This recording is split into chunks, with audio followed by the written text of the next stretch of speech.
salaamaaleykum téléspectateurs yi salaamaaleykum yéen ñi seetaan man la Aïda Ndao ñu ma gën a xam ci Aïda Kita tey nag dama ñëw pour tontu ci ay questions yoo xam ne paquet bi daal man maa koy dajji man maa leen di tontu.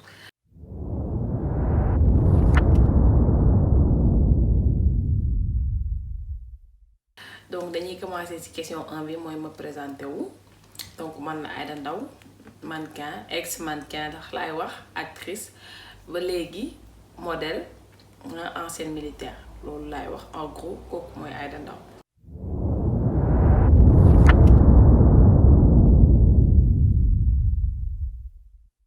donc man maa ngi nekk originaire de Dakar Sénégal laa juddoo màggee fa yaroo fa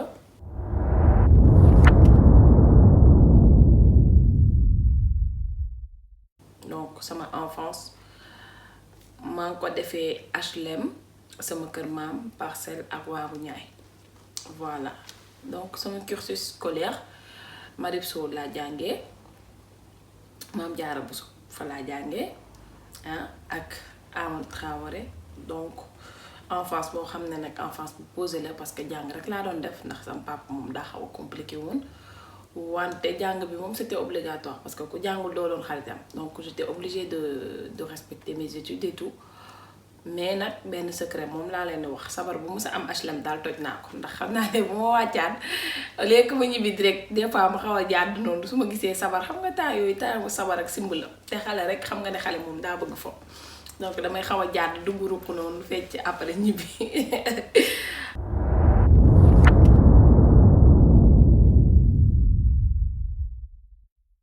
alors question 4 bi mooy sama famille ndax polygame lañu wala monogame sama famille nag monogame la mon père il est monogame voilà.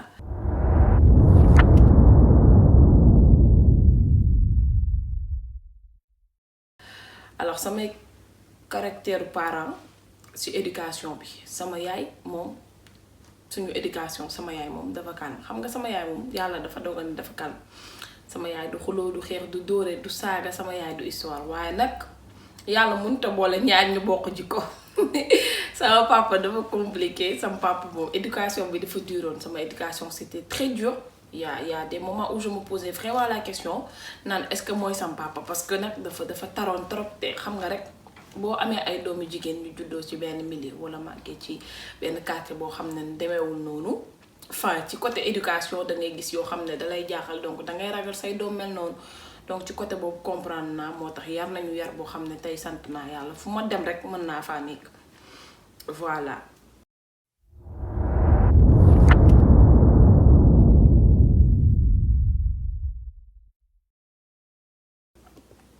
alors ma ñëw ci 6e question bi mooy ñaata frère laa am ak sœur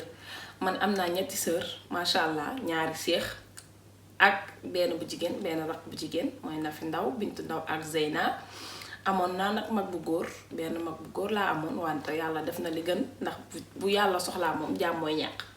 yàlla jël na ko en 2010 sama frère ci la décédé kooku moom c'était un jumeau pour moi ñëpp xamoon nañ ko moo ma magoon waaye nag yàlla def na ne ci ay tànkam laa topp ci moom laa doon nekk tout le temps ba bi may dem armée sax daf ma doon wax soo demee boo ñëwaatee doo ma fekk donc xam naa nag yàlla daal mooy def te loolu moom su ma siy wax sama xol day xaw a tooy daal voilà.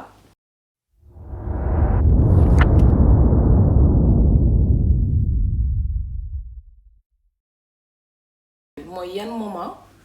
laa passé ak sama famille ci côté lu neex ak lu naqari xam nga famille moom famille dafa large wante man sama famille ñi ma jàppee sama famille mooy sama ndey ak sama baay samay mag sama raq ak sama jarbaat yi man daal ñi may dundal loo xam ne moom su ma amee métit ñu taxaw su ma amee bànneex ñu taxaw ñooy samay famille parce que nag Olof Njaay nee na kuy rey say noonu boo jeexee say mbokk jeex moo tax man ñi ma leen limal ñii daal ñii laa xam am nañ ay bon moment yoo xam ne man saay bu ma demee Sénégal damay nekk ak ñoom te moment yooyu duma ko mës a fàtte ci sama life de très bon moment lay passé ak sama famille wante mauvais moment yi mënut a ñàkk ndax àdduna moom boo ci nekkee malheur ak bonheur ñooy ànd te mauvais moment bi mooy bi sama frère décédé métti woon na trop parce que boobu moom j'étais partie en déprime yaakaaroon naa ne dinaa tàkkali ko ak sama sago en gros mais samay parents tam métti woon si ñoom waaye yàlla def na ne dañoo mës a suude ñun ñu ma leen limal nii ñun moom dañoo suude donc dañoo mës a doon benn ba dañoo jàppalante suñu biir xam nga dimbalante la.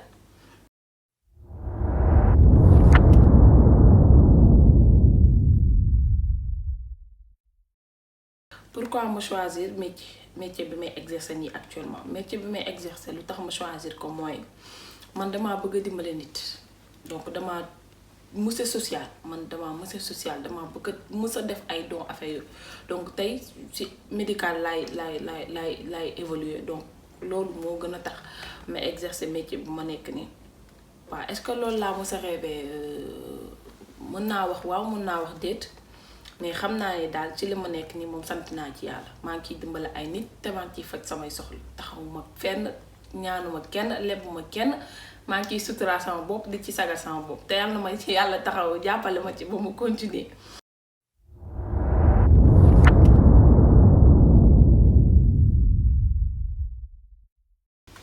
est-ce que am naa impression réaliser sama rêve ma nekkee xale waaw ak déedéet parce que xam nga rek boo nekkee xale bu jigéen li ngay mës a rêver mooy. yàlla def nga doon princesse affaire yooyu noonu nga xam ne ay conte de fées la yooyu histoire yu doon exister waaye ci benn côté tam réaliser naa ko parce que topp naa samay tànku mag sama mag bu góor moom animateur la rajo la doon liggéeyee yàlla def na ni animateur yu bari tey ay xaritam lañu woon wante nag jaam ak yàlla ak pexem yàlla ak dogalam jaam ak pexem du noonu lañ koy waxe voilà donc rêve boobu noonu bi mu amoon moom pour def ko man moom laa continuer parce que moom da doon ñaan yàlla dem télé parce que si affaire bi dafa dem ba passion la si ñun ñëpp ko bëgg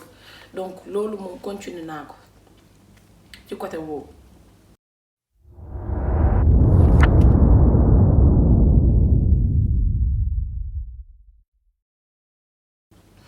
alors ma ñëw si 10e question mooy on ne voit plus Aïda Ndao dans les sphères médiatiques que se passe-t-il. waa dara xewul pourtant nag ñi ngi may gis ñi ngi may bañ a gis parce que yàlla def na ni xam nga moom yàlla dafa def ni daal man damaa xaw a jàpp sama ñaambur du ma ne nag dënguma maa fi gën a dëng gën fee doy waar waaye damaa jàpp sama ñaambur comme que il faut reculer pour mieux sauter looloo taxoon ma génn tuuti pour xam fu ma jëm xam fu may teg sama tànk xam fu may sama avenir ëllëg parce que si lu ma nekk si milieu mode bi wala si milieu télé bi est-ce que dinaa ci avancer est-ce que dinaa ci mën a am lii est-ce que dinaa ci mën a am lii li ma bëgg yépp loolu moo tax ma xawoon teggi sama tànk mais ba léegi maa ngi si parce que projet yi du jeex et puis yàlla baax na daal nañ ci xool li ci kanam rawil bët.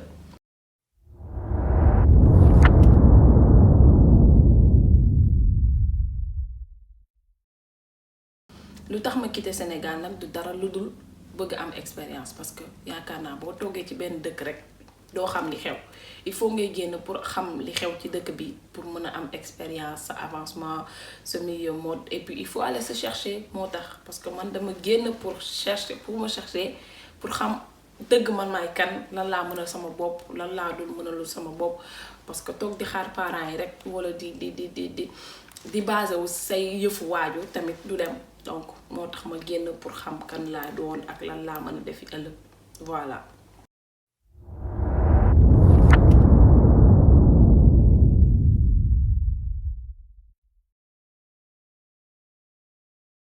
est-ce que damay daw concurrence jeunesse bi wala looloo tax ma génn pour évoluer hors du pays non dawuma concurrence jeunesse parce que man déjà jeune la man je suis jeune mais concurrence tamit lu mu amul baaxul parce que gis nañ télé yi milieu médiatique bi ñëpp a ngi concurrencer donc concurrence bi mënut a ñàkk te concurrence mooy tax nga am jom kat parce que fu concurrence amul doo am jom donc lii moo tax man mais dawuma concurrence dawaanuma concurrence maa ngi ci ba léegi te maa ngi ñëw ak ay affaires yoo xam ne day na waa daal.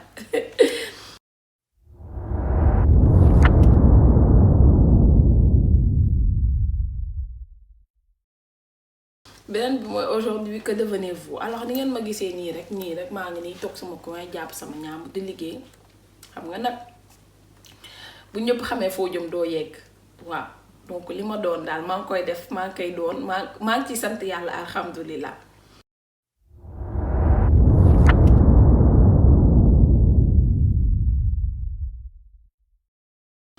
alors samay projet professionnel yi bëri na parce que instant bi am na yu bëri yu may taxawal Sénégal macha allah donc ci loolu laa nekk et puis bu sottee ñëpp xam nga boo toggee sa togg boo ñu liggéey soo cin bu naree neex bu baxee dafay xeeñ voilà léegi bu xeeñ gaa yi xam lan la.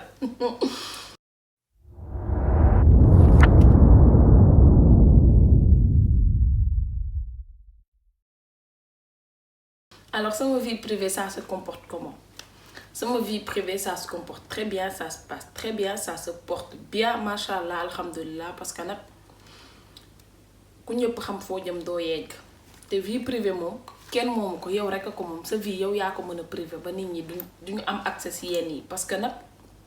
des fois ak réseaux sociaux yi da nga war a xam ne virtuel la mais parfois c'est réel des fois da nga war a jàpp ni boo affiché trop sa vie lu bëri doo ci mën a yegg parce que nag nañ waxante dëgg noonu yi bëri nañ te àdduna bi doy na waar nit ñi garaaw nañ tasaaroo nañ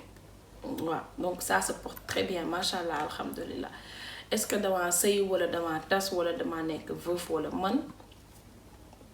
maa ngi ci couple daal macha allah alhamdulilah sant naa yàlla ki ma nekkal bëgg na ma bëgg naa ko waaw je l'aime il m'aime macha allah alhamdulilah bu leen ñu cato waay lii neex na waaye xam nga bëggeel dafa neex dëgg neexul duñ koy dund daal waaye daal dañu garder secret bi noonu rek maa ngi ci couple sëyuma tasuma macha allah mais maa ngi ci couple.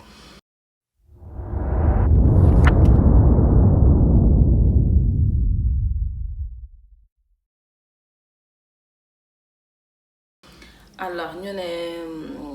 on voit aussi que les hommes sont red dingues de vous ça vous fait quoi?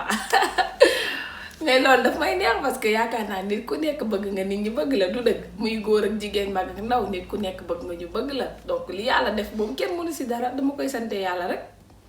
du dëgg.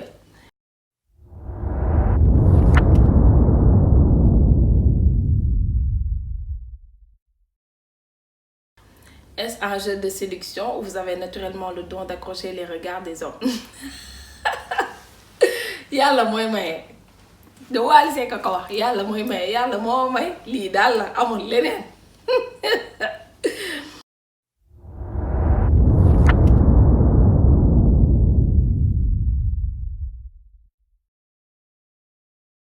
Avez-vous des propositions indécentes parfois? Ben munta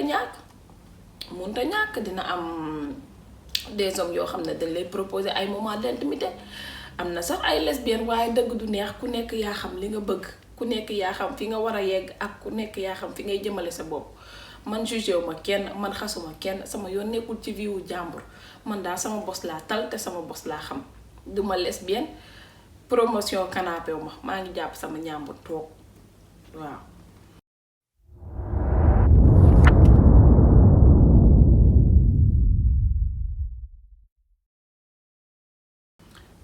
Alors, 20e question,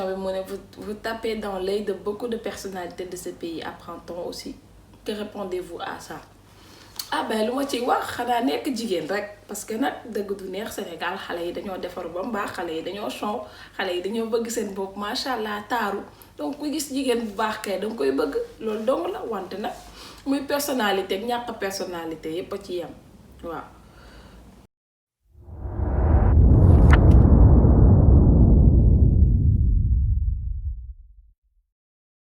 Quelle est la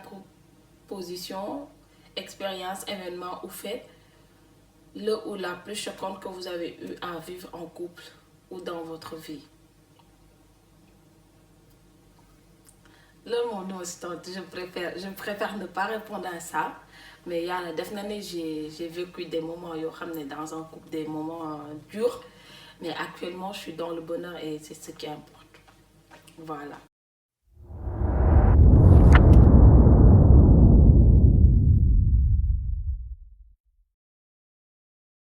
Comment vivez-vous votre célébrité? Facile, dur, insupportable. Métti na méttiwul célébrité moom métti na méttiwul des fois c'est dur des fois c'est pas dur des fois c'est facile des fois c'est insupportable parce que ça dépend si mode nit ñi ngay gis ça dépend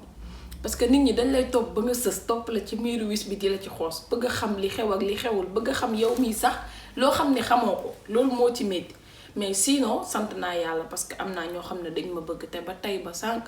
maa ngi wax ak ñoom maa ngi sekk ak ñoom jàmm ñi ngi gisante à chaque fois qu'on peut donc ci côté boobu neex na et puis day tax nga nuyu ay relation yoo xam ne lu bari connaissance dafa baax xam nit daal moo gën xam alal parce que nag boo xamee nit ci la lépp di ubbeeku opportunité yeeg ñëpp voilà.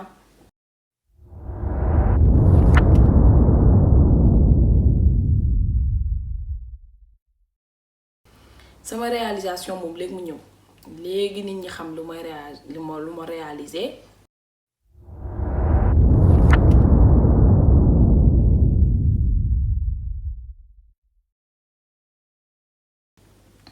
Alors comment imaginez-vous l'homme ou la femme de vos rêves?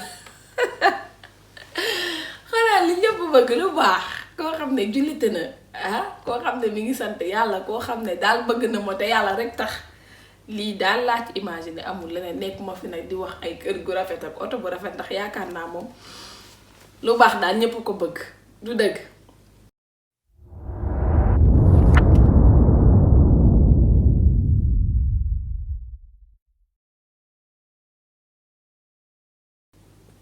Marié avec une ribambelle d'enfants ou bien sans engagement ou attachement professionnel. sama futur yàllaa ko xam yàlla rek moo xam sama futur waaw yàlla rek moo ko xam waaye nag yaakaar naa jigéen bu baax rek bëgg ngaa am doom mu doon doom yu bari mu doon benn waaw donc sama futur daal moom teg naa ko ci loxo yàlla. alors sama mot de la fin damay remercier yéen téléspectateurs yi ñi xam ne ñoo ngi suivre Aïda Kita te bàyyiwuñu sonnuñu taayuñu damuñu chaque jour ñu envoyé mes message chaque jour ñuy wax ak man gisuñ la defuñ la lii et puis voilà maa ngi leen di wax ngeen xaar dara yàggul léegi affaire yi ñëw. am na koo xam ne nag dama ko bëgg a remercier koo xam ne sonn na ci man trop muy Ameth Niang. Ameth moom kooku tey lu ma doon ci milieu mode moom la Ameth Niang Ngoné Diop ñooñu mënuma leen remercier nag dama leen di ñaanal yàlla fi ñu yem ni seen liggéey yàlla dolli leen ci sutura ñu mu fu weesu seen jot daal. sama famille tam maa ngi leen di remercier parce que taxawaay bi boobu ba léegi métti na nag waaye bàyyiwuñu benn yoon di fàttali nit ñi ne ku rey say noonu say mbokk ñooy njëkk a jeex na gars yi moytu xam fi ñuy teg seen tànk et puis seen Tuubaa amul morom merci à tout le monde et puis à bientôt incha allah.